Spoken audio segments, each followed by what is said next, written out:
sawa zizi mwenda obudde nga tebutambula sawumu ya leero enkubi bagamba okwanguya okusiirukuka kangire neewunzikemu wano bwewanayaziniranga eryenvu lyange nga liteekayo saazi nzigenda mu 11 Ismail simwako twagambye ogenda kudduka ya Jinasibu kamukooneko ayinza okuba yerabidde kamukooneko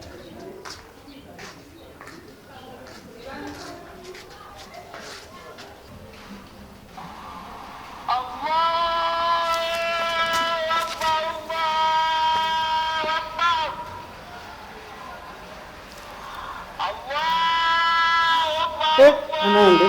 esimu obwedde wevuga bannange bandabe bweru bannange enjuba ekyayaka ekyo siwo kyange kyononese